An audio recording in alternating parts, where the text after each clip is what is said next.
Saya menikah itu sudah 8 tahun ya Mbak. Di situ memang saya dari pacaran itu yang sebenarnya dia udah keras gitu. Digaplok, ditampar gitu. Sampai saya pakai kacamata saya digeprak gitu ke mata saya gitu sampai pecah. Kadang-kadang untuk urusan ranjang pun kalau saya nggak mau tuh kadang-kadang saya ditempelin pakai guling.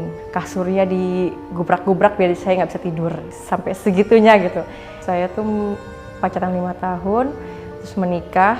Menikah itu sebenarnya saya udah nggak mau, tapi karena orang tuanya memaksa saya gitu, ya udah deh, jangan dulu nih sayang gitu. Sudah di situ saya minta perjanjian, memang nggak tertulis, cuman saya mengiyakan deh gitu, kok jangan kata kasar. Biasanya tuh memang dia ngomongnya tuh kasar banget gitu. Menikah tuh saya 8 tahun, bertahan tuh ya cuma sabar aja gitu. Saya nggak berani ngomong. Saya cuman kadang tuh bisa nangis aja gitu. Kok saya kayak gini gitu.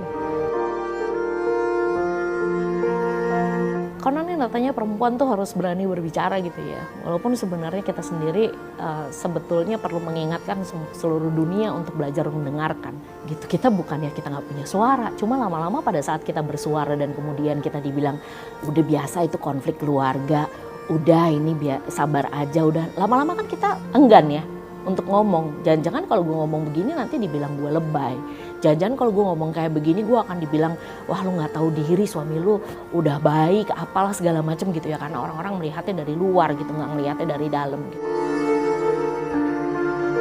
Seringkali kita bercerita ke orang yang salah. Orang yang salah tuh siapa sih? Bisa jadi adalah justru orang terdekat kita. Ternyata orang terdekat belum tentu orang yang tepat buat kita menceritakan tentang apa yang terjadi pada kita. Seringkali mereka bias kan. Kalau buat saya memang susah sebetulnya ya. Susah banget itu. Dibilang takut, iya takut.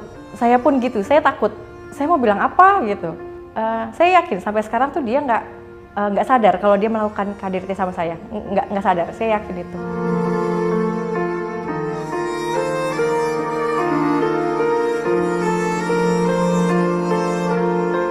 Jadi KDRT itu ada 5 gitu ya. Pertama fisik, yang pasti kita tahu lah, dipukul, ditampar, ditonjok gitu-gitu, itu yang kita tahu kan. Nah, kemudian ada juga yang kita bilang psikis. Contohnya psikis tuh kayak gini, kayak perselingkuhan. Atau satu rumah tapi diem-dieman. Ada yang verbal tuh ya dalam bentuk kata-kata. Misalnya gitu, lo emang perempuan bisa apa? Gitu. Intinya merendahkan. Kemudian ada ekonomi. Ekonomi itu juga bentuknya macam-macam. Bisa jadi penelantaran ekonomi, kita nggak dibayar, misalnya nggak dibayarin harus ini. Atau malah ada juga bentuknya gini, kita punya penghasilan, tapi semua disimpan oleh pasangan kita dan kita hanya dijatah. Gitu. Atau sama sekali nggak dibayarin. Ada juga seksual. Nah seksual ini yang kadang juga orang-orang suka nggak ngeh. Dianggapnya dalam sebuah rumah tangga tidak ada pemerkosaan, padahal ada. Hubungan seksual itu kan walaupun sudah menikah tetap harus dengan konsen ya, maksudnya dengan kesadaran kedua belah pihak. Nah itu kadang misalnya terjadi contoh-contohnya itu tadi, istri pasangan lagi nggak mau dipaksa, atau misalnya pasangannya lagi sakit dipaksa.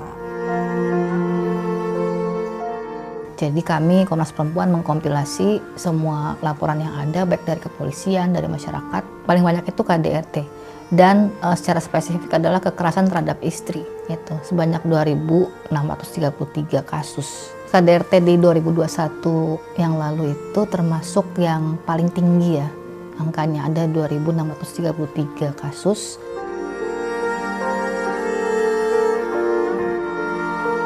Dampaknya itu panjang dan bisa berturun-turunan gitu loh. Memang tidak satu garis lurus ya bahwa kalau kita mengalami, kita akan pasti menjadi korban atau pelaku.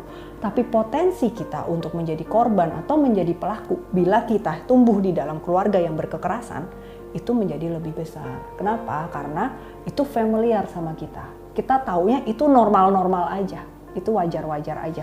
Jadi kita nggak ngeh, gitu kan. Makanya ketika misalnya kita ngalamin kekerasan kita nggak ngeh, atau kita melakukan kekerasan kita nggak ngeh bahwa itu salah. Sebenarnya korban tuh harus berani ngomong, harus speak up. Tunjukin bahwa omonganmu nggak bikin aku down, apa perilakumu nggak bikin aku takut. Sebenarnya kan mereka cari kan tadi yang gue bilang, mereka tujuannya memanipulasi, mengintimidasi kayak gitu-gitu.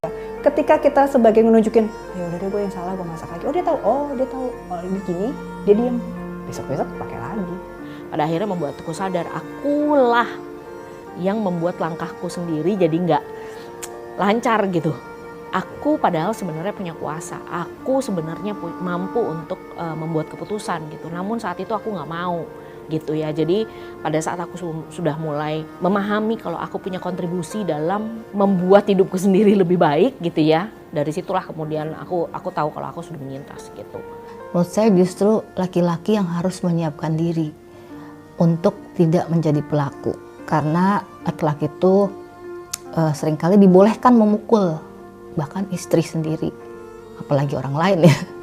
Jadi menurut saya harus disiapkan adalah laki-laki, para calon suami, dan tentu saja perempuan punya kemampuan atau berdaya untuk bisa melindungi dirinya sendiri.